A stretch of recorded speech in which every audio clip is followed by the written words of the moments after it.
Go ahead, take us in, Grant. I'm not recording yet. We are. Yeah. Are we? Is my right. Welcome to Twigs and Wigs. Yeah, baby. A podcast about music. Sometimes. Hey guys, welcome to Bones, Twigs and Wigs. This is our vinyl impressions. Hope you guys are okay. Hope you're enjoying whatever's going on in the world. We are in lockdown 2.0 in England. Grant is in lockdown 17 months point something, although I'm not entirely sure. This is what I was going to ask you. I mean, no, are you guys out now? We're we're recording this on November the 3rd. So how is it going for you guys down? Pretty good.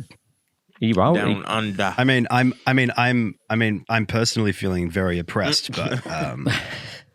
but numbers wise, we're doing very well. Like, I think the entire country had 0 cases yesterday. So That's good good stuff, man. I mean, the only way to get rid of this virus, not to get into all this crap today, but is to literally have no cases for a couple of weeks, and then the virus is dead and it can't make itself. So then you're good to go, pretty much. yeah, until we let you guys in. let us in. Then it's a wrap, baby. So yeah, I'm telling you, as soon as it goes down, as soon as everything opens back up, I'm coming right back to Australia. mate, we all want to be in Australia. Not with that fucking virus, you know. I don't have You the stay virus, where you are, man. I don't have it. Okay, well, we'll see. Well, I said, it is November the 3rd. I'm Steve in England, and we're just in our second lockdown. So Grant is out of his lockdown. It looks like they're doing pretty well. And Johnny, November the 3rd, where he is, it is election day, pretty much. It's the final day of the Exciting final day you can times. vote. I don't think we'll find out today, but You'll see I'm wearing a lot of red. It's November the 3rd here, by the way. It's not November the 3rd for Johnny just yet, but Right. So it's November the 2nd It's over only- here. yeah, but It's barely November 3rd. but tomorrow's going to be a busy day, man. I'm going to wake up early, get to the voting polls, and get it have done. you not voted yet? Nah, man, I just ain't feel like it. Good. You shouldn't have voted yet. Yeah. I mean, Why would you early vote? Early voting is the stupidest thing makes I've ever no heard. sense in for my you to life. say all that. it means is that you don't listen to people. That's what I said. Like, it's so retardedly I mean, stupid. for me, it's just, vote early. Anyway. Don't battle with the crowds. That's all I'm thinking. Anyway, right, we're going to talk about music. Oh yeah, because you don't. It's like going to Disneyland when everyone's got a virus. I That's know. a great idea. There's a lot of, oh God. We've had 2 weeks. We haven't spoke for 2 weeks, so we could talk for a while.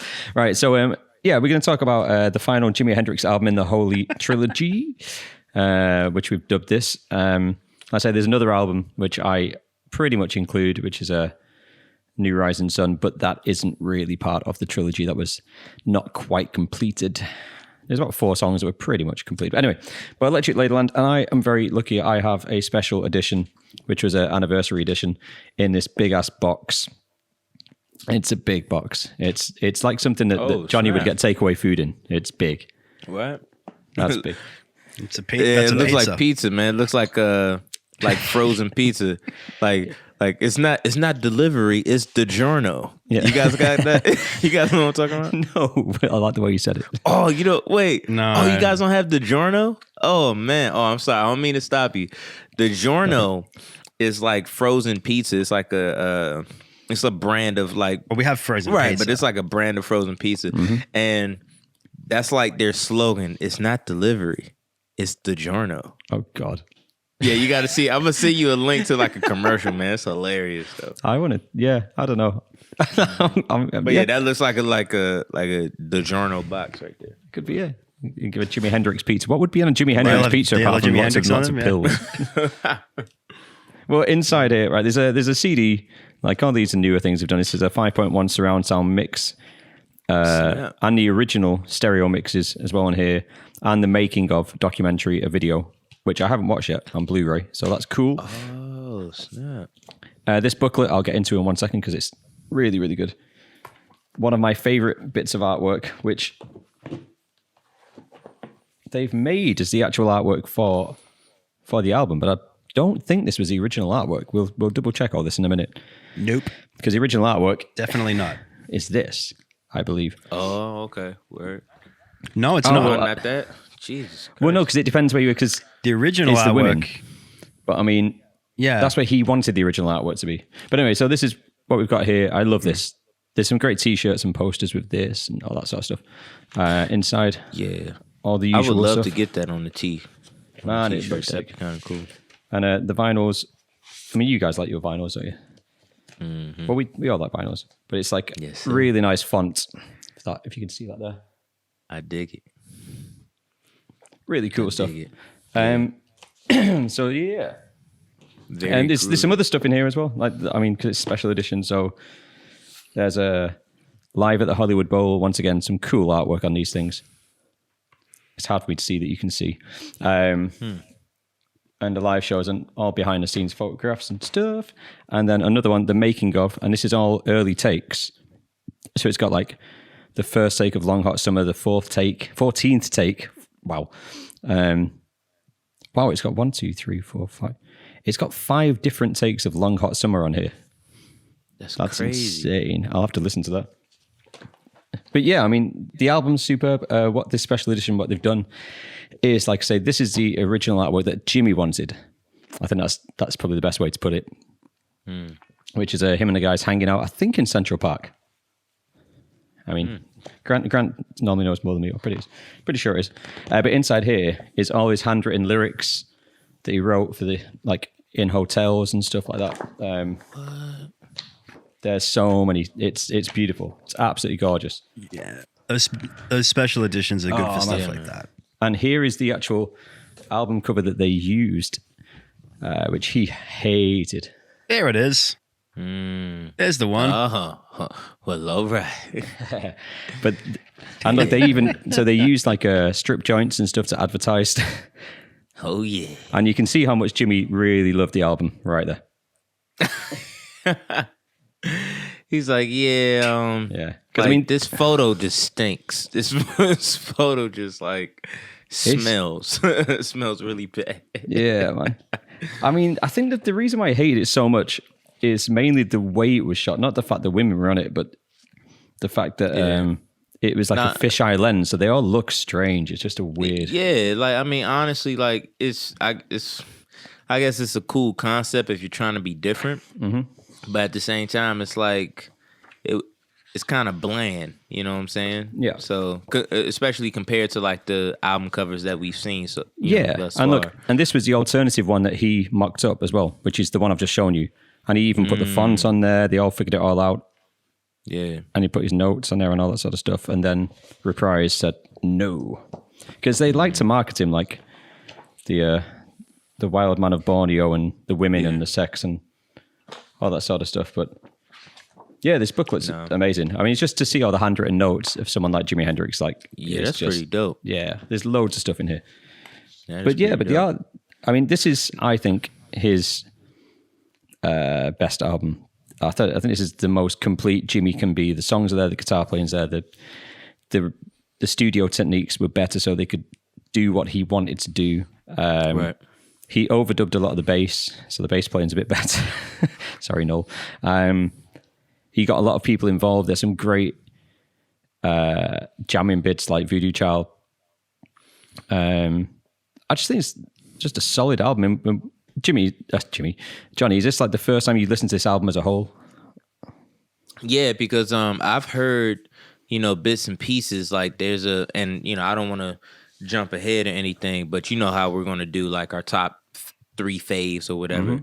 So some of the top 3 faves that I picked were actually songs that I have already heard on like movies, or I've just heard it, just like on the radio or whatever. Never knew about, the name of the album.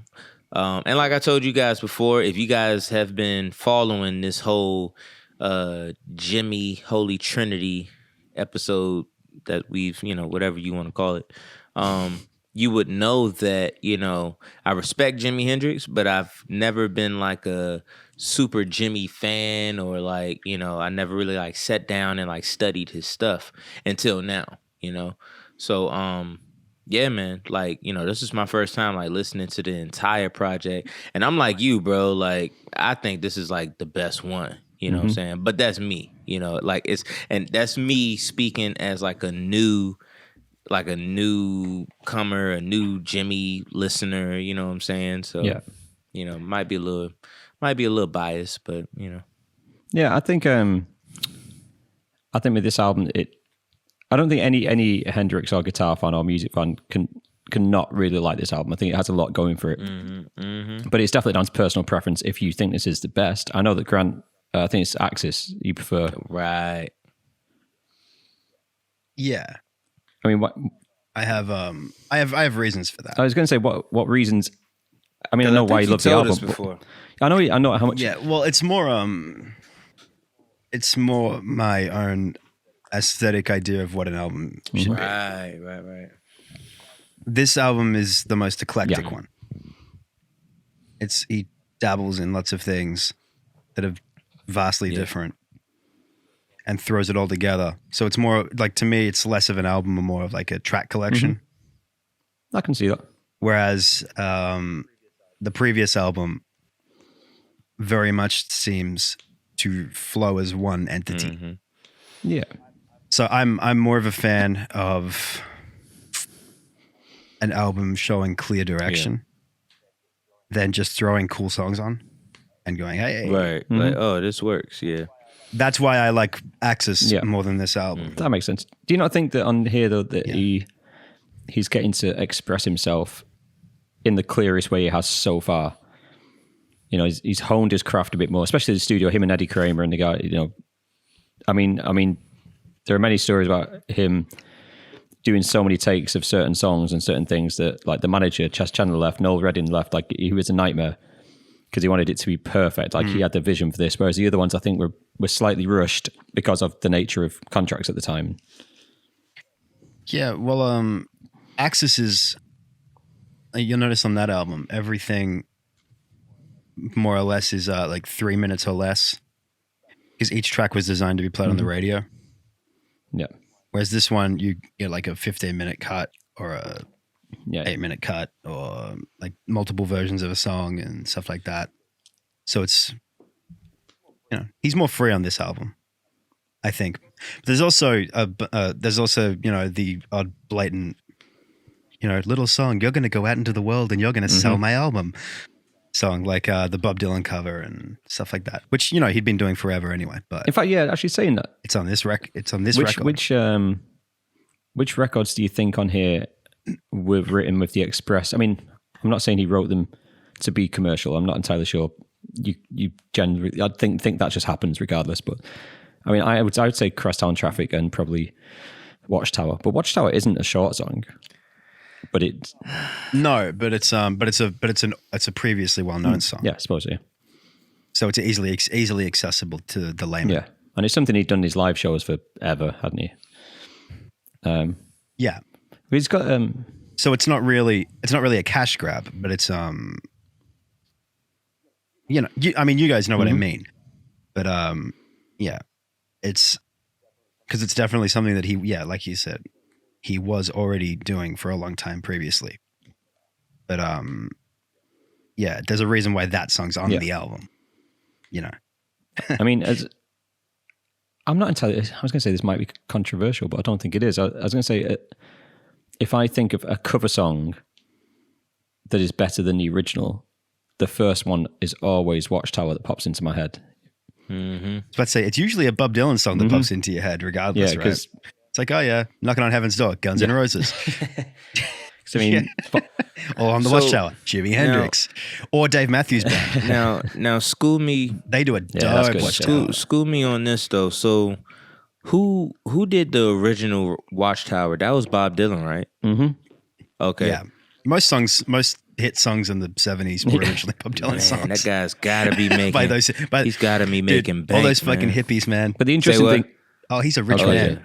But the interesting thing is, like, Watchtower, he didn't write it in like 1960. Like, Watchtower, he wrote it, it appeared on his first album. On the first time it appeared on an album was in 1967. Wow. So it was only a matter of months later that Hendrix went, I'm putting that on my album. That just wouldn't happen nowadays. Would you mind like? And that might explain a lot about Bob Dylan as well. Mm-hmm. Like Bob Dylan, hearing that version of Watchtower, decided to go out I think it was an English folk festival, right? Was it Newport? There's different stories. I always thought it was in Manchester, but I think it's one in Newport. Yeah, yeah. But Bob came out with an electric guitar and got booed at the folk festival because he wanted to play Watchtower and songs of that elk, like the way that Jimmy played them. Because Jimmy had such a profound experience on the world that the guy who wrote the song that Jimmy made famous decided to play it more like the way that Jimmy did. That made the song famous. It's fucking hilarious because it's crazy. A guy like Bob Dylan, who was already like about as famous as you can be, at the height of his powers, is still catering to what Hendrix is doing. Like it's so funny. The power of Hendrix, man. Oh man, dude, we don't understand. We don't understand. And Dylan, it sounds like I do, but I don't understand either. Dylan, from that point onwards, like whenever he performed that song and any of his big songs, he never does them the same.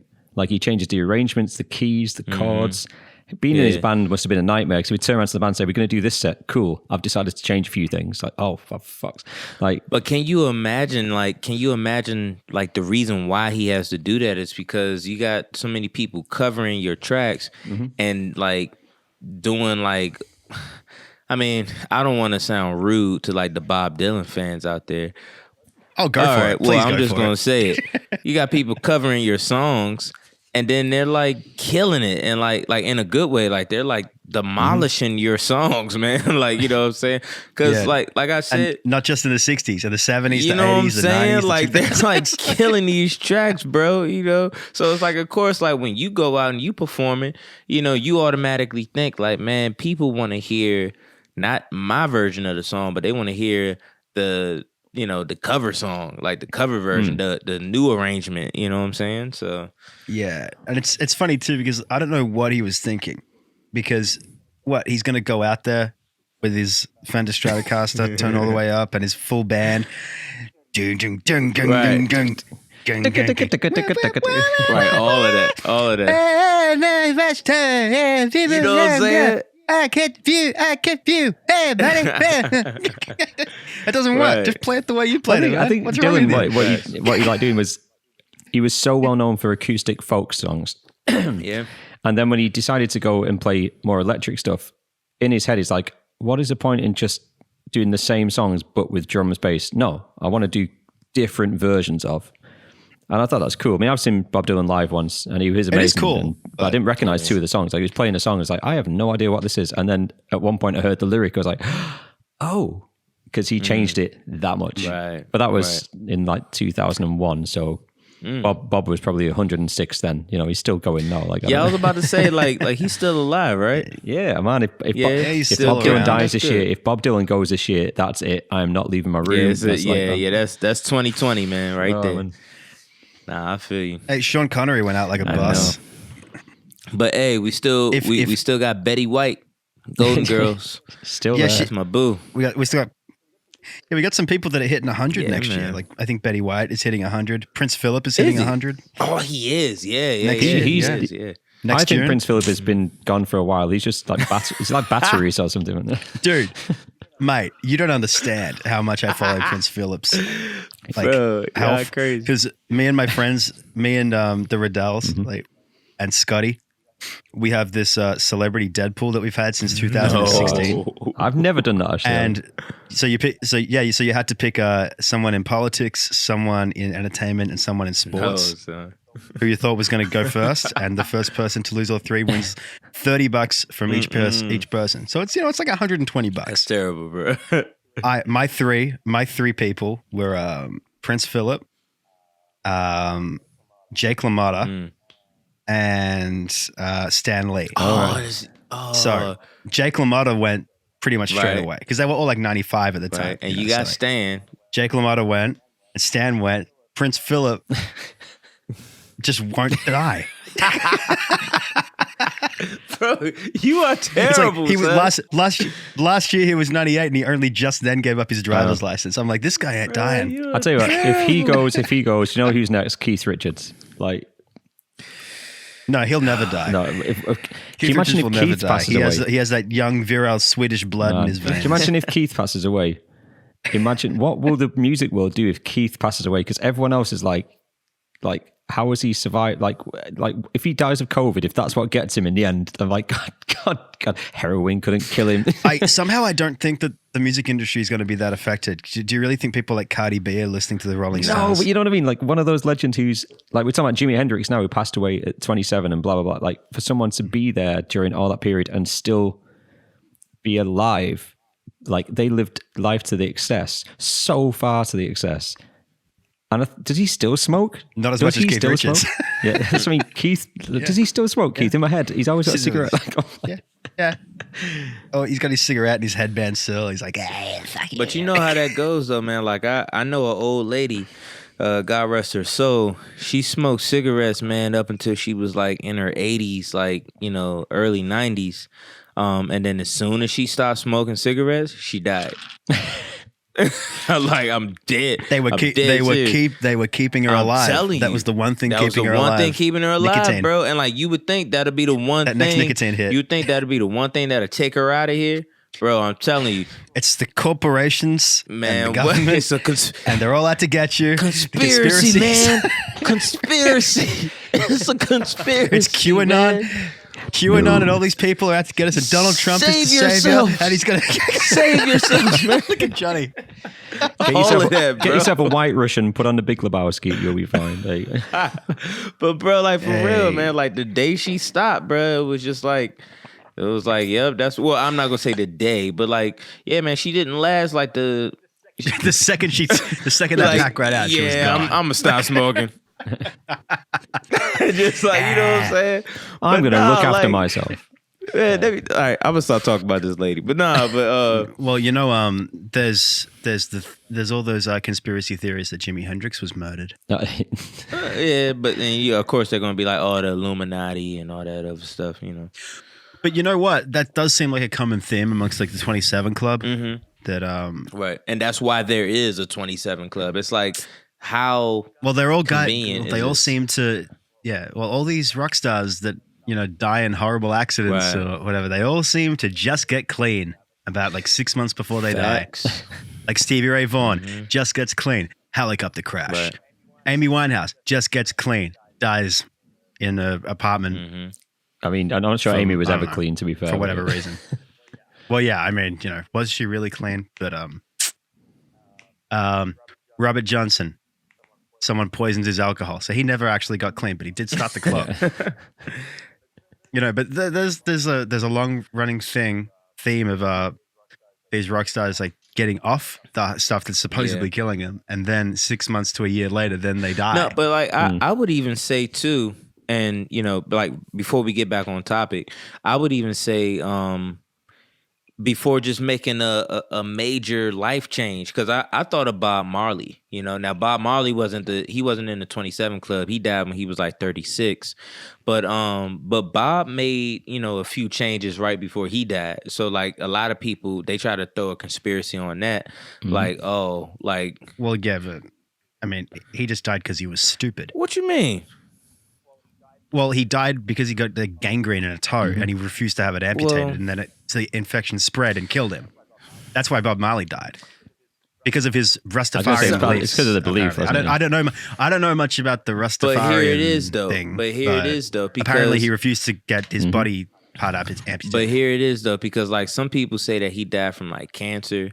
And then they also say that right before he died, he actually crossed over to like Ethiopian Orthodox or something like that. Like he stopped following like the Rastafarian faith, and he changed religion. And this was like right before he passed away. You know what I'm saying? So I could be wrong. Yeah, but when it's too late, it's too late. Yeah. Like if they said you need to amputate your toe now, man, it's against my religion. But you know how them. Right. But you know how them. But you know how them cats were too, like back in the day too, like those, like most of those like Rastas and most of like the Caribbean people back in that time were very like very big into like herbs, natural medicine, you know what I'm saying? Like just nature's medicine and all types of stuff, so it is what it is, But don't call Bob stupid. Did marvelous things for him. Don't call Bob stupid. Bob was a saint. Redemption song, kidding. one of my favorite songs ever. Redemption song. I'm just kidding. No, mine was a real situation. We got to do a Bob. I would love to do a Bob vinyl. I might have to. Yeah, I might have to buy one and then we can do one. Maybe like that'd be a nice feel good episode. Yeah, man. I'm down with that. Yeah. Well, let's get back on. Yeah, get back on topic. Well, yeah. So that's another thing with people like the 27 Club or like very famous musicians. They all who die suddenly. They all get painted as dying just after releasing or in the midst of releasing like their magnum opus. Right. It's crazy. It's crazy. Which is what this is considered to be by most Hendrix fans. Conspiracy. This is his best. It's conspiracy. It's something though. They've been running the world for 1 trillion years. I mean, they're making frogs gay. I mean, I think though with this, like, say the songs that he did after this that he didn't quite finish, I think that album would have been sick. With Dolly Dagger and Freedom, that would have been an immense album. And there's so many stuff on that. Even that live recording that we went through once. There's some tracks that you're like, God, that could be cool. And there's always not a theory, but a thought in my head that I'm not saying it's better that someone died. Let me just make that clear. But, oh God, this is. But you mean in a purely artistic way? From there is purely artistic you think of some artists that we all admire. I mean, who hit the peak and then carry on releasing albums, and they get worse and worse. Michael Jackson didn't do some great songs at the end. You know, he's getting worse. And you know, but some are good, yeah. Paul, that's the last album he completed. Yeah, Paul McCartney did the Frog song, for fuck's sake. Yeah. But like this, the Frog song. Bum. Phil Collins did all that music from Tarzan. You know, this type of stuff. Eminem brought out, Relapse. Well, yeah, but he's had a he redeemed himself in Marshall Mathers Part 2, I think. Kamikaze, as well. Oh, he's only released good albums in the last 6 years. But normally, I think like if Hendrix would have carried on, he might have released some awesomeness, but he might have released some other stuff that wasn't great. He might have said things that weren't great. It might have just watered down what he was to so many musicians and why we're still talking about him. And God knows we'd all prefer everyone to live forever, but sometimes maybe it is supposed to be. It adds to his mystique. Maybe it's supposed to be the same as Stevie Ray Vaughan, And like B.B. King played forever, but B.B. in blues, you're not trying to push any boundaries. Like he just played blues. He wasn't pushing the boundaries. I think that Hendrix pushed the boundaries till the day he died. Steve Ray Vaughan was pushing what you could do, rock blues stuff. Like I think he changed the way that people thought about it. Man. I gotta throw El Macumbo at you guys one of these days. Like it's he's Hendrix on steroids. Steve Ray Vaughan, like, definitely. If Hendrix was born in Texas and did nothing but cocaine for a year, like if like he and only drank like really hard whiskey, that's what Steve Ray Vaughan sounds like. But you're right. It adds to the mystique, and it kind of begs the eternal question of: would you rather be the bright burning James Dean that is lit at both ends, or would you like a Jimi Hendrix who just flickers briefly and then goes out after a short amount of time, but it shines brighter? Or would you rather be someone like Eric Clapton, who is constantly burning, but he's burning like that, like those Starship Enterprise, like blue flames that just keep going for centuries. But never really burn very hot. I think Clapton hit his peak with Cream personally, but also in the 80s and late 70s, was it whenever he brought out Layla? I can't remember. But Layla is a classic. But then Tears in Heaven and Change the World's a gorgeous song. Oh, so, man. He's still released some absolute bangers. That's one of my favorite all-time songs, Change the World. Gorgeous song. I heard his Virgin, You heard his Virgin? Wow. Eric still got a Virgin. I did not know. His rendition or arrangement or version of Change the World. And it's actually like one of the more recent ones. The old job that I used to work at, we had like a demo of like this Blu-ray concert of his where he was like at like Albert Hall or something like that. And man, like I used to play that. Like I worked at Bose, so we had to like show off like surround sound speakers, and of course you had to play whatever demo they had. I'm not wearing Bose today. I've got the other headphones on. I apologize. Yeah, I'm not either. I'm like, it's blasphemy. That's the sponsorship deal gone. I'm representing my DJ company. I'm wearing my reloops. I'm wearing I got Bear Dynamics. So might like give me the G. What is that? Like a gaming headset? What is it? Yeah, it's a gaming headset. I got them to play Call of Duty. But then, whatever. Yeah, but anyway. Do yours do this thing where you hang on, I'll do it on this side where you can like no, I can break them if you want. where they no, swivel, they have like a microphone input. These are like the microphone there, but it's too geeky for me. I did it twice. I'm like, turn left, hey man, look out behind the wall. But I'm like, no, fuck this. But like those are DJ headphones. Like DJ when these are DJ like when they headphones, swivel like that, that's DJ stuff. But anyway, no, like I would have to play. Well, I didn't have to, but it was just like a really good song, like for demo purposes. Changed the world. Just that whole concert in general was like really dope. And that's another topic for another time, man, because that was also one of the times where I had to like really sit down and say, let me check out Eric Clapton, because I've heard so much about him. He's great. Yeah, man, like awesome like performer, guitar player. His unplugged is the best unplugged in my opinion. It's just the musicians, the feelings. Well, that's the thing with Eric Clapton. But that's the thing with him. He inevitably became the adult contemporary guitar playing facts. guy. Like John Mayer's doing the exact same thing. Like John's like going to be like John Mayer's becoming very Well, you inevitably, if you stick around long enough, it seems like you inevitably become quite niche. Yeah.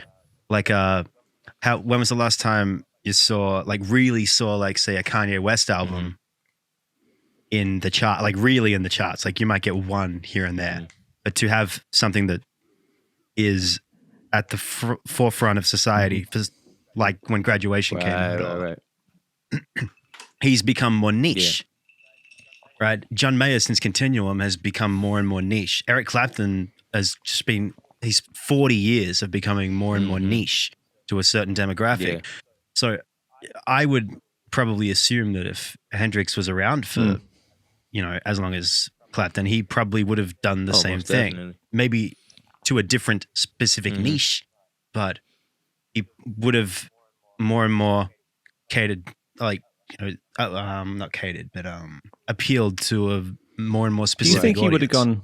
He would have gone more Nile Rodgers, more funk sort of like poppy sort of stuff? I was about to say, I mean, you make a good point. There's a lot of funk in Hendrix's playing. He influenced a lot of funk guitar players with the way he did stuff. Yeah, but his favorite guitarist was Kenny Burrell.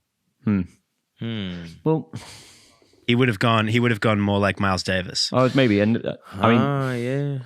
But the musicians he put around him in the last performances were just real straight players.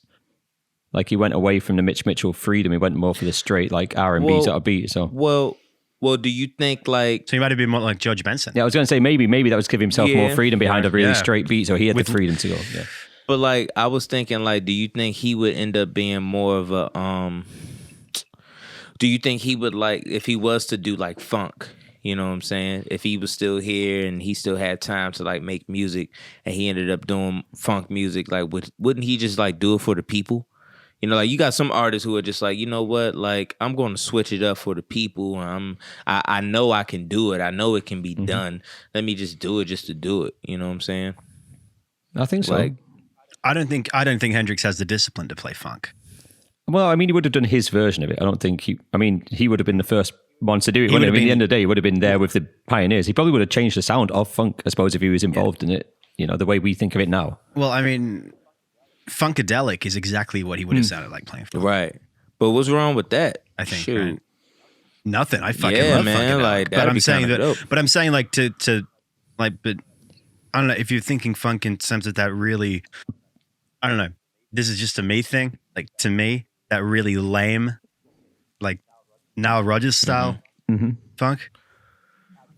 I can't see Hendrix playing that really straight, deliberate. He wouldn't be in the repetitive riff thing. Like manufactured style of funk. I can see him doing like more of a Parliament style of funk.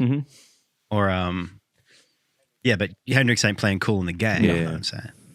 It would have been so interesting to see how he put his, because like I said, that stuff was just appearing by the time he passed away, pretty much. So I would have been really interested to see him go into it. Would he have got involved in the early sort of bits of hip hop and stuff? You know, like would he have crossed over genres? You know, that's an interesting question right there. But check this out. So it says, in addition to playing in his own band, Hendrix performed as a backing musician for various soul, R&B, and blues musicians, including Wilson Pickett, Slim Harpo, Sam Cooke, Ike and Tina Turner, and Jackie Wilson. So like I can definitely see him if it wasn't like rock. I can see him like kind of getting more into like the R&B. You know what I'm saying? Like or getting back into like that R&B sound. You know? Yeah. Well, hang on. If you bear with me for 1 second. Oh. Right.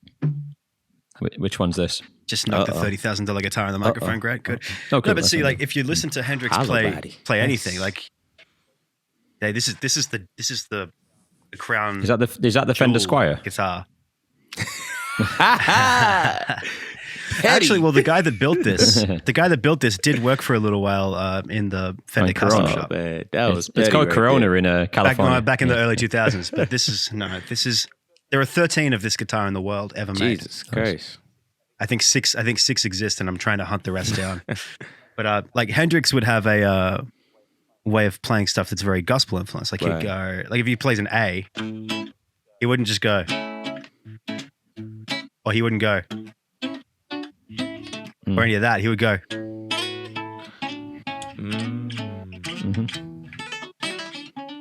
Lots of nines, always nines and sixes. Yeah, but that really like a choir. Right. You better play. Like that really like I said in the last one, fluttery chords, yeah, definitely. But, take him to church, G. But it comes, but it comes very much from like like black gospel choirs. You better take her to church. So, no, I'm done. I don't play for free. Nah, man, that was good stuff though. Yeah. But I hear where you coming from for real. But that's what Hendrix sounds like. Right. When he's and playing, that's facts like, too. Yeah. Well, we're talking about the way he sounds like and on this album. I think is all these things we're talking about brought to this is what I am now. And I mean, I'll ask Johnny about this first. Well, what is your thought of Voodoo Child? Not the Voodoo Child that everyone thinks there's just one, which is a Voodoo. The Hulk Hogan entrance music. Yeah. But I mean, Hulk Hogan comes out. But playing with the belt. The thing is, like, Voodoo Child is a 15-minute jamming blues song with is Stevie Winwood playing on it. I can't remember who plays in the bloody song now. Yeah, he plays Hammond organ on Stevie Winwood. What do you think of that? Like, as such a move away from his other albums, like Grant was saying before, to more like his live shows where he just went off, and so he just got musicians in a room and they just jammed Voodoo Child, which he had the lyrics, obviously. I presume he probably made up some. But what do you think that's a good thing in an album, to have the freedom to do that, or do you prefer it more structured? Like when you got an artist like Jimmy, man, you know what I'm saying? Like I think anytime you and when you got like a room full of like actual musicians, like, like we live in this day and time where everything is like loops and samples, and you're counting every single bar.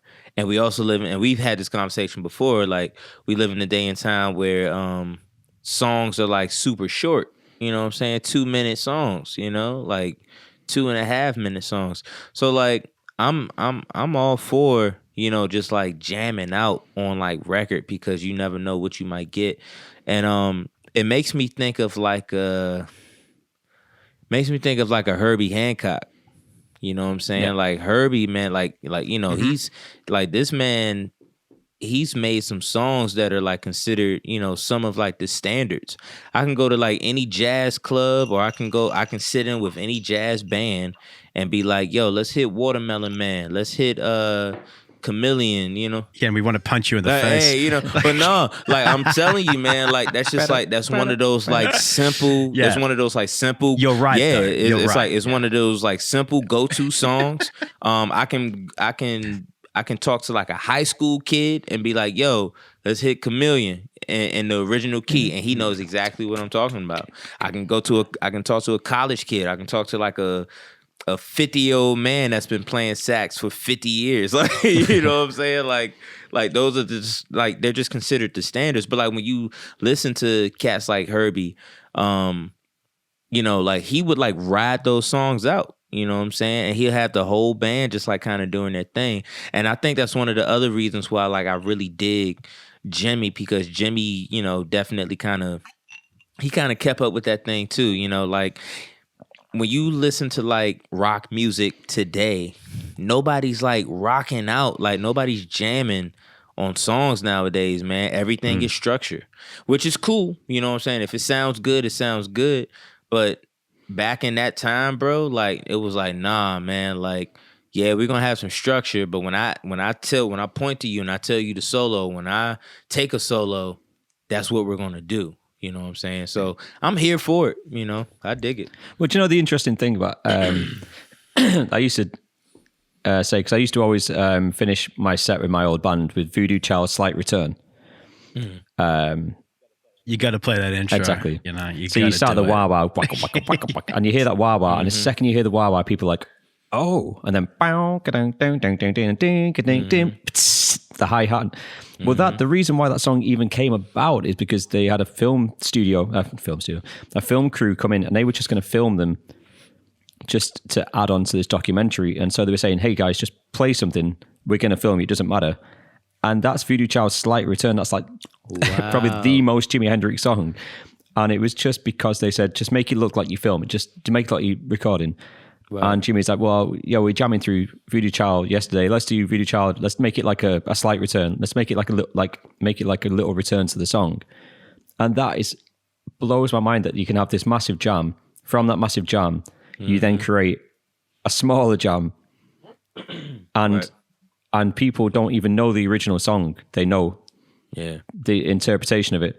I just find it, I mean, it's such an important song to me as a guitar player. The wah wah, it's such an iconic sound. Stratocaster into a Marshall, the wah wah.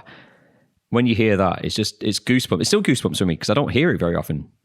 But you used to hear it in like maybe Apocalypse Now, like films of that ilk. Like you hear the waka waka waka. Or when Hulk Hogan came down. It's insane. Oh, here comes Hulkster. I mean, that's classed as one of the best songs ever written by a lot of like things you go through. You know, Jimi Hendrix, they go Purple Haze, you know, Fire. There's a few, but like Voodoo Child is generally up there, and it's like pretty much just on the spot while people are filming. I think they did two, or I'm trying to look now. I think they did 2 or 3 times. They did it, just jammed through it 3 times, and that's, you know, classic. I mean, does that happen nowadays? Really? I mean, people are so worried about money and stuff. I mean, I'm sure it does, but you know, do people feel like they got the freedom? I mean, this leads into some. I know we've been talking about so many things, so I'm trying to get into it. But like, I mean, like really, like if you think about it, bro, because like the cats that I listen to who are like real musicians, but they're making like today's music. Right offhand, I would say like a John Mayer. I would say Thundercat. I would say like a Anderson .Paak. You know what I'm saying? Like all of these cats who are like literally like they're like actually playing their instruments. You're not seeing them like recording like big jam sessions, you know? You're not even seeing them put out like live albums, you know what I'm saying? And like I would love to see that from like some of these cats now. Well, then again, let me take that back, because I wouldn't be surprised if John Mayer has like a live recording album out somewhere or whatever, you know, because the John Mayer Trio. Yeah. Oh, okay, well there you go. Yeah, because like I don't listen to John that much, but like a Thundercat, man, and like a, you know, and like a Anderson .Paak and all of these cats, man. Like, is it because they're doing so many collaborations? Those guys that too, and then and once again, it goes back to what I was saying. Like a lot of their songs are like so structured, but like I would love to see them, you know, do like a live recording, because you know when you watch their like YouTube videos live, you know they give time for like solos and like jam sessions and stuff like that, but that's live. You know what I'm saying? So you know, like you said, like it could be a money thing. It's like the record label's like, look, this is how much we paying. and that's it. You know, if you go over that, it's coming out your paycheck. You know. Well, do you know what? That's the way I've thought of it for a while. But everyone that we're talking about there, John Mayer, etc., they're gonna have their own studio. These are rich people. They have fuck you money. So I mean, I can record an album pretty much in this house if I wanted to. I've pretty much got the equipment. Yeah. We've got some amazing drum mics over there and stuff. And, you know, Grant has all the stuff there. I'm sure you do, Johnny. So it's like, nowadays, why don't we hear more of this freedom, this jamming stuff? Like Incubus, I love it, the band Incubus. They recorded an album in the house years ago and stuff. You know, it's happened, but it doesn't seem to be the thing we're hearing. I mean, maybe that's more because it's digital music mainly now. Mainly it's more digitized. Maybe it's more quantized to a beat. You don't hear the freedom of players playing. I know. Yeah. What do you think, G? It's because people want to be. It's because people want to be famous. Yeah, that's the number one thing. Not they want to create music. Jimi Hendrix never thought I want to be famous. He just wanted to play guitar. Like John Lennon didn't write Imagine to be famous. He wrote it as a message. You know, yeah. No, yeah, but Jimi Hendrix had people to worry about that shit for. He just followed some guidelines when he was recording the albums. Then he just did whatever he was already doing.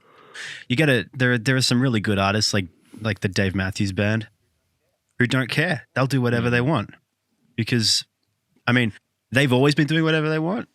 That's why I bring them up. Like then you get guys like John Mayer who he had to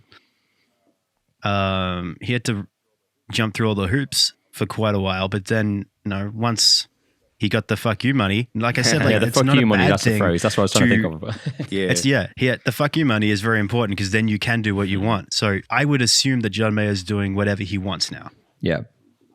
I did not think that way when he put out Your Body Is a Wonderland. You know what I mean? Yeah. Continuum was the moment where you went, oh, this is the album he wants to make. Right. Because that stuff translates. Like you can. And to be honest, I think you can hear it in the music. I think that does come back to this album.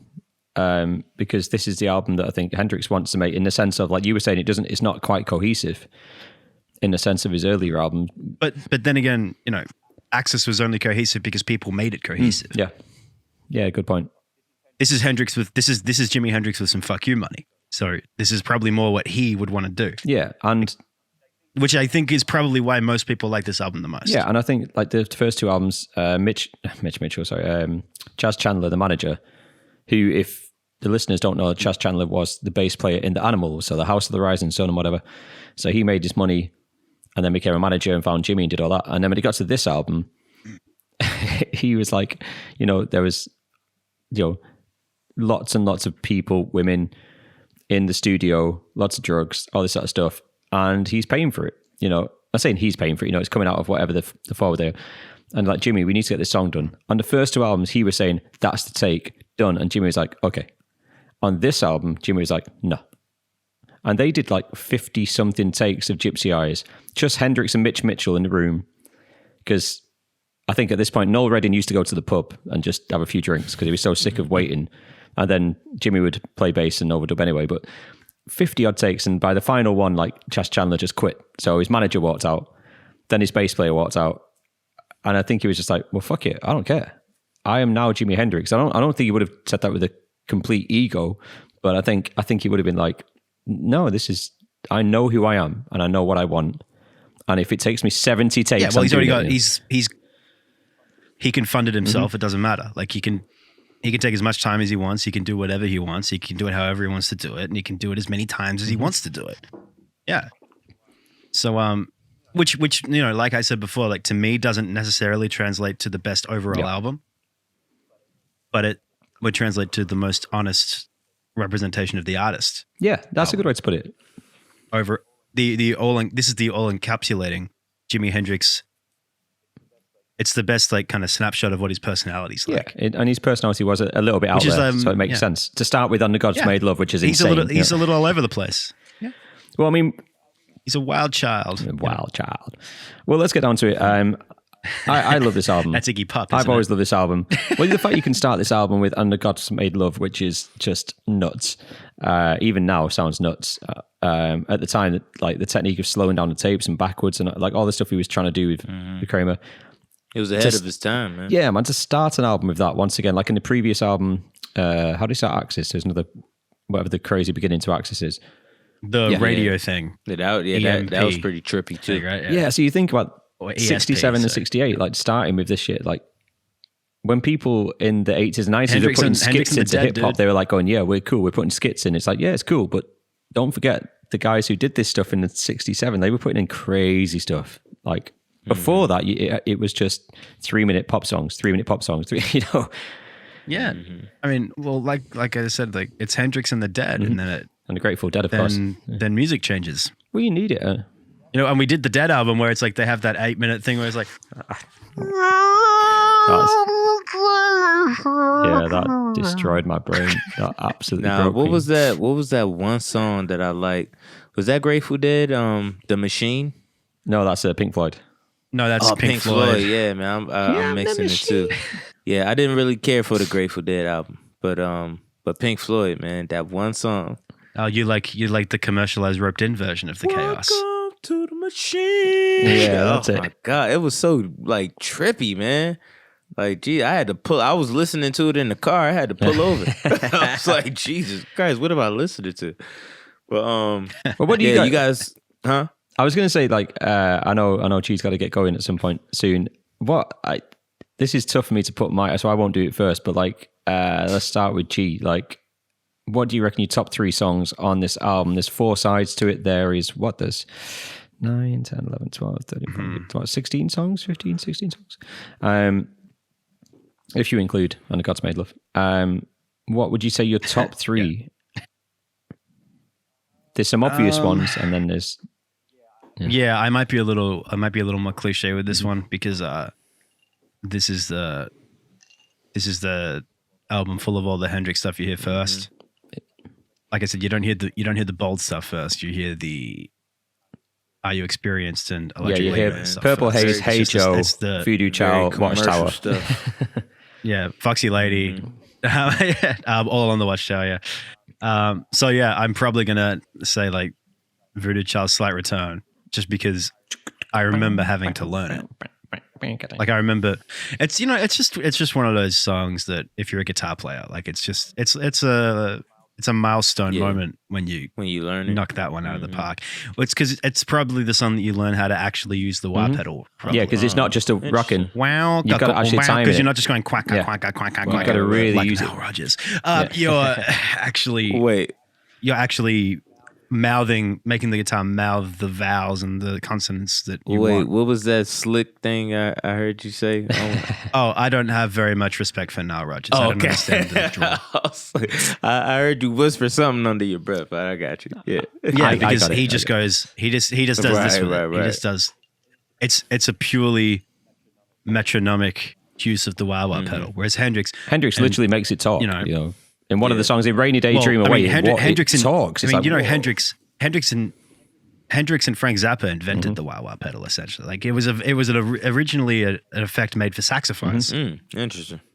But Frank Zappa took it over and then showed it to Jimi Hendrix, and Jimi Hendrix like made it famous. I always thought it must have come from the trumpets, for the mutes on the trumpet. I always thought that's where it must have come from, the idea. Yeah, it was like the wah wah mute that Miles Davis loved on the trumpet. But I find that funny because that's how I feel about the talk box. Like the talk box was made for guitar players, but like keyboard players like took it over, and it makes more sense. Like it fits with synthesizers. It makes way more sense for keys. When I hear it on keys, because I think I'm eternally jealous of the keyboard player with the talk box because I don't have I can't. I mean, I can if I really look for the right sound, but I have to really crank up a lot of gain just to keep the sustain going to make the talk box work properly. And do you not think and with then guitar you get feedback and you don't have those problems with a synth, Right, the wah wah pedal is just the wah wah pedal is just one small facet of what a talk box can be. Yeah, right. But that's very much become a guitar. And I think as with much the guitar, as keyboard players like to use that, the wah wah is the guitar effect. I think the talk box with guitar is so pitch and hold with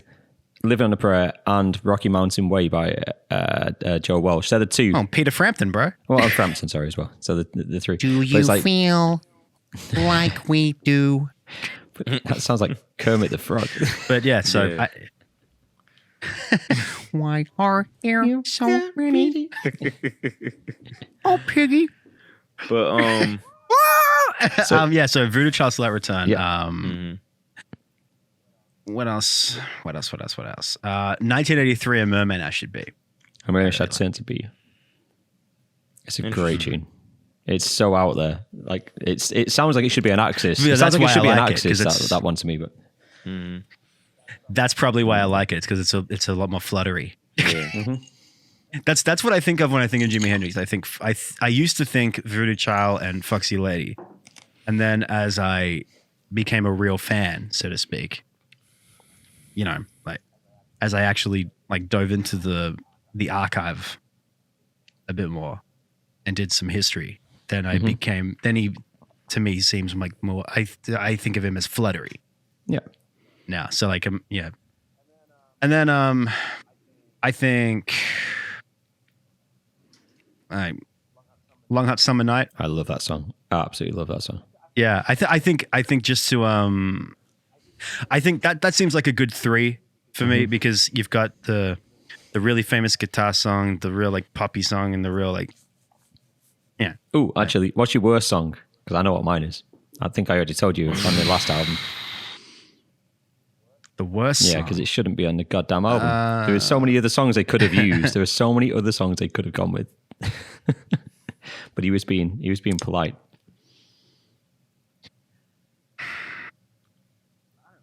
I don't know. I mean, I don't know if you'd call Moon Turn the Tides a song, like because it's less than a minute long. I was thinking that was an outro from 1983. Little Miss Yeah, Strange. Good answer.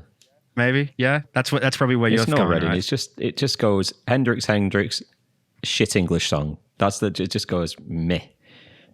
It's exactly like on Bold. Yeah, right? exactly, that's what I mean. It's like, there's that no. one song that's so clearly like should be on a Beatles album It's like Little Miss Strange, Or something, yeah. Little Miss Strange. It's like, oh, come on. with the guitars off here. The thing is, if you look at it in sequence, before that you've got Voodoo Child 15-minute blues jam that's gorgeous, and then straight after that is Long Hot Summer Night, and it sits in between them two. Really, it's like, what the hell?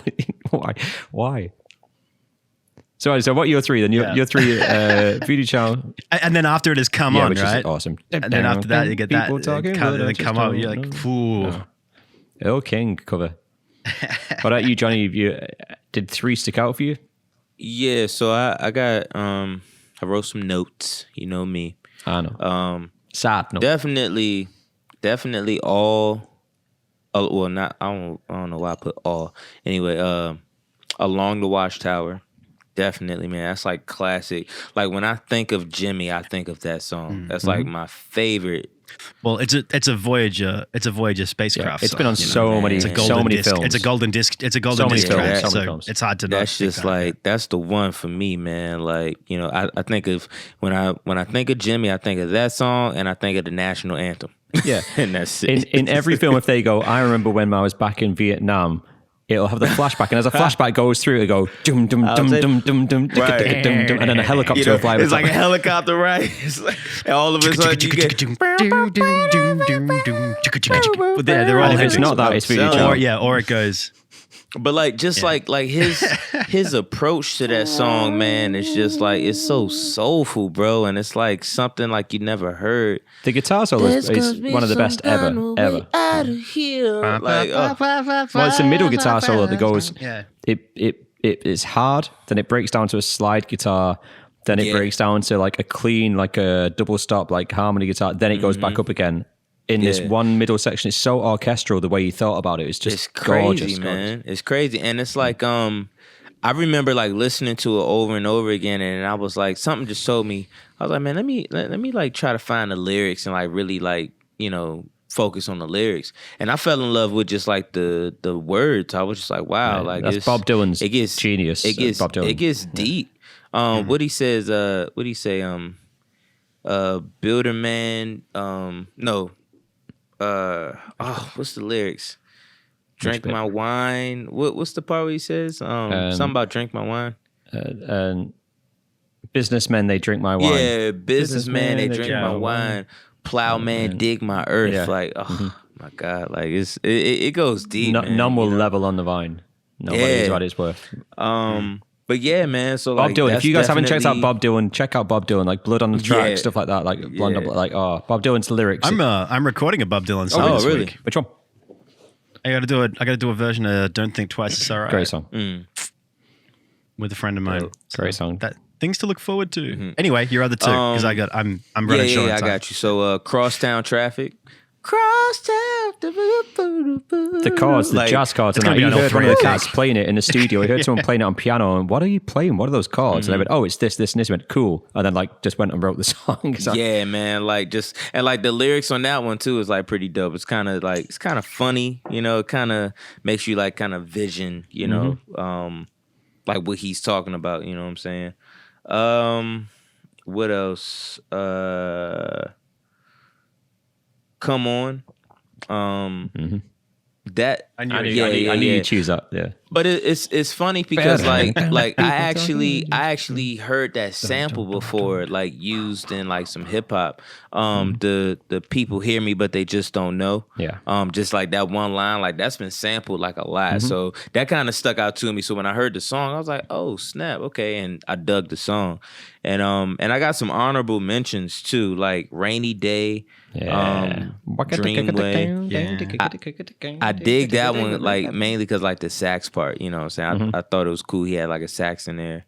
And Still Raining, Still Dreaming. I put the title made me chuckle. Yeah. I don't know why, but it made me chuckle. And House Burning Down. Groovy as hell, man. Yeah. Groovy as hell, you know. So yeah. But yeah, I just had to like put those out there. But yeah, man, my top three, Come On, Along the Watchtower, and Crosstown Traffic, man. Like those just like really stuck out. And it's funny because those are like the more commercial sounding tracks. Yeah. Like, you know, those are like the ones that you always It's not you bad. know what I'm saying? The thing is, they weren't necessarily at the time. I mean, all this stuff was a bit out there at the time. You know? Exactly, yeah.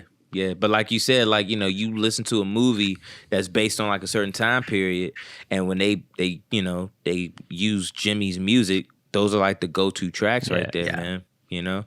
Like, and you know, there's people forget that cliches are cliches because they're generally true, and cheesy things are cheesy usually because at one point at least they were very good. Right.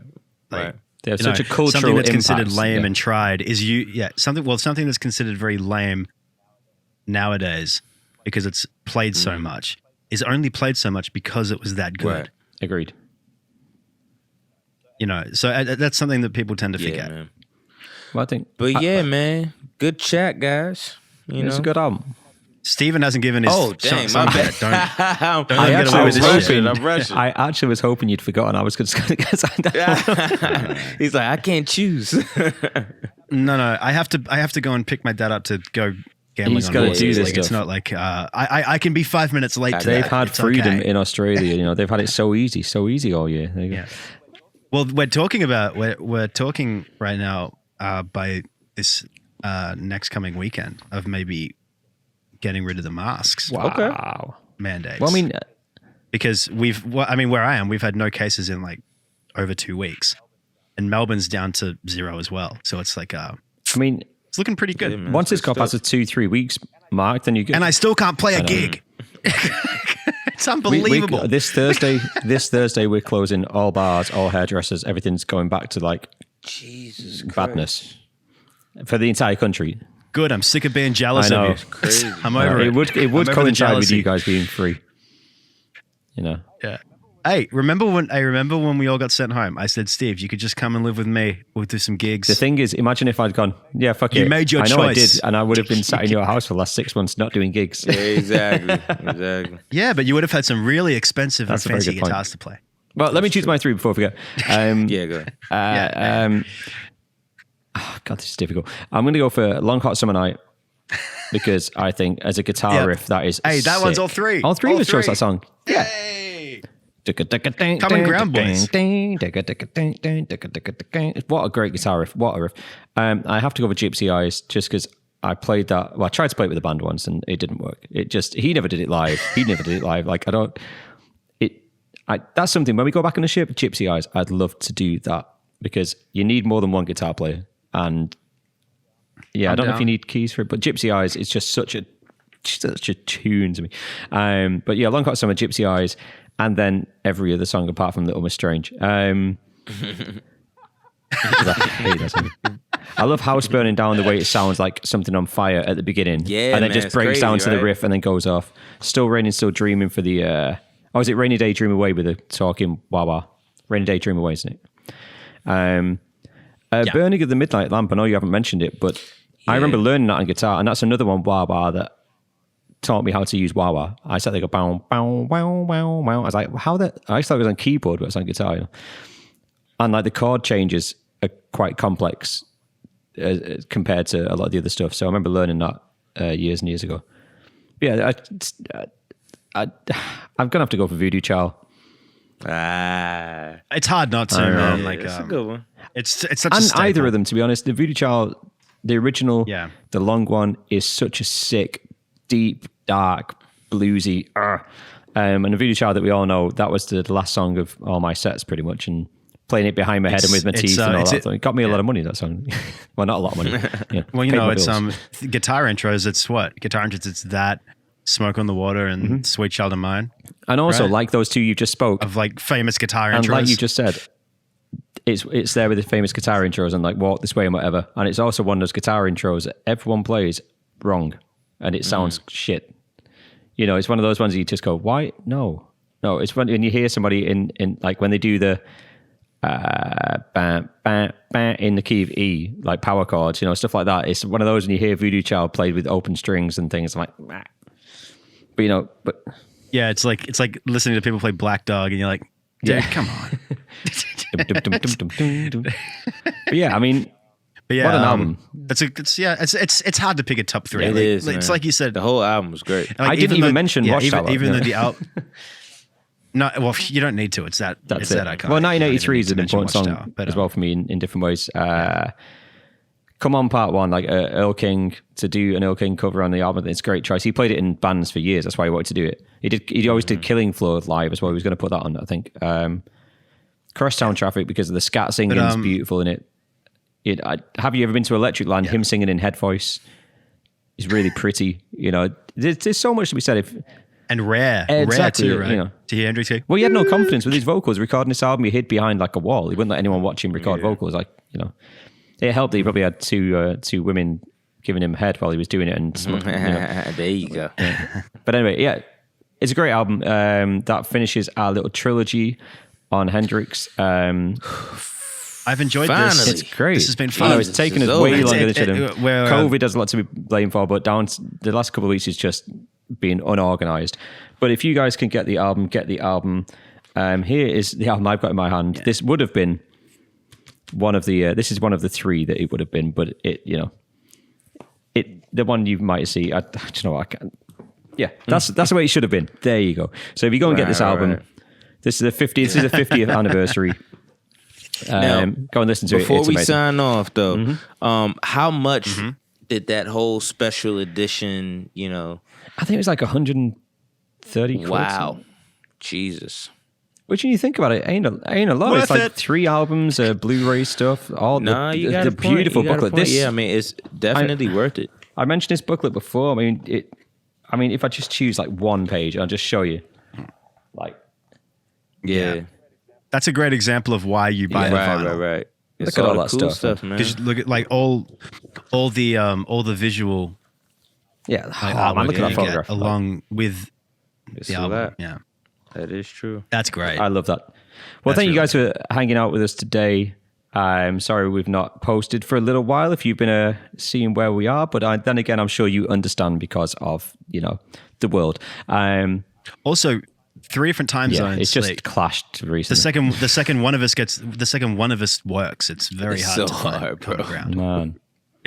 Bro, I was like speeding on my way home, like just trying to get home, man. It was crazy. I'm just ripping on Steve. I'm like, he picked this time. Right. This was difficult for me, but I Hey, made but it. it was fucking perfect for hard. me because I was like, well, Steve is taking his time. Let me get something to eat. You know what I'm saying? I'm And normally set up I'll ready be to go, ready. and then Johnny's obviously working or whatever. And this time, I literally completely forgot what time it was, and then just looked at my phone. It's like 22 messages. On why are there 22 messages? Ah, shit. I love the honest. I'm a big fan of I'm not the gonna lie. The tables have turned. why lie? Just tell the truth. Tables have turned. I had to, the truth I is had to throw funnier. bits of The truth is plastic. funnier. Like I'm trying to figure out how to put the laptop on things. Like I was just throwing. But yeah, thank you guys for tuning in. Yeah, if you guys think of any albums you want to hear us talk about, I know this one went off topic, but you can't talk about Hendrix without Bob Dylan. You can't talk about Bob Dylan without, it's all ties in together. It's all sweet, beautiful music. Yeah, go and check us out. Please subscribe and like and do all that stuff. We will have some merchandise for you guys to hopefully buy soon. Yeah, stay safe. Next time you hear us, if you're watching us soon, the presidential election will have happened, and Oh God! we can have a little discussion about that. Hey, me and Steve will be cool. God! We'll be fine. I don't know. Oh God! No, just playing. Johnny may be coming at you from the great socialist state of I might America. be coming at you from prison. Like, what's up, y'all? Johnny will be in his bunker. Like What's the up, riots y'all? will, This your still boy be Johnny going strong. Jones, Yeah. all the way from San Quentin. What's up, everybody? Ah, Jesus! This is your I'm boy, coming Johnny straight out of Jones. Nazi. I gotta keep it down. I gotta keep it down. Nah, more like, coming for hold me. on, I'll be right back. Hey. Like, just starting right, like just starting random fights. But when, Good thing I got some of this Well, no- booty sweater I got in Penang. we'll know who Nah, won but like- we know who won if Johnny has to zig Heil before the next show. There you go. Oh hell no. No, The day I see a black man would do think that of is the day Johnny I more just as like end an it, man, Nah, Johnny's more like an Anne Frank character, I think. Is he hide in the in the loft? attic. No, is that what he is? They'll be like, it's today's podcast. It's today's No, you know podcast. what? It's going to be very quiet. You know what though? You know what? You actually do have a Writing a point. diary. You actually do have a point because like I would definitely I'm like the king of hide and seek, man. You know what I'm saying? Like, Have you got like 100-meter swimming badge as well? You just nah, bro. Like he hides out amongst the bushes and he blends in with the legit, man. shrubbery. Like I love small, cramped spaces. I'm like, sure I you can do. I've heard the survive. rumors. Camos I've is heard the afro. rumors. You know what I'm saying? Oh yeah, you know what's up. I've studied the Revenant, Leonardo DiCaprio. Are you going to get raped by a bear? Because bear means many things in America nowadays. Nah, man. I'm gonna find shelter within a horse. Oh, like Yeah, the man. Star Wars thing. Yeah. Like Han Solo. There you go. See, now like we're just confusing the listeners and the viewers, man. Sorry guys, we went off topic again. But if you haven't seen It's been a while since we've talked to each other. if you haven't seen The Revenant, go check that out and you'll understand what I'm talking Or about. Star or Wars. Star Wars, yeah. Either or. Both. Watch both. Only watch the first 3 and the last 3 Star Wars. Ignore the Right, middle there bit; you it's go. rubbish. you Just go. like today's show. So thank you guys for tuning in. We appreciate it. Grant's got to go and go outside. He's not been outside in 6 months, which for an Australian is just part of the heritage, to be honest. Yeah. It is unbelievable how pale I am. It is actually. Yeah, man. Like, Like that Get some T-shirt. If you're sun watching out. this, that T-shirt mean- isn't red. That T-shirt's actually white. That's how pale it is. yeah, this is actually like a baby pink. is. And That's it. You know. Sequence. Oh, my tattoos aren't actually black. They're like a very light shade of sky blue. They are. And But I'm so pale. I'm almost transparent. You can see the inner workings of my mind if you look you'd hard have to enough. look very hard. But you have beautiful guitars, and that's the main thing. Cheers, guys, for hanging out with us. We are Bones, Twigs, and Wigs, and we will see you on the next one. Don't forget to like and do all the stuff like I said before. If you think of any albums you want us to talk shit about, not talk shit about in a bad way, but just talk about, please do. And this is the music, and peace.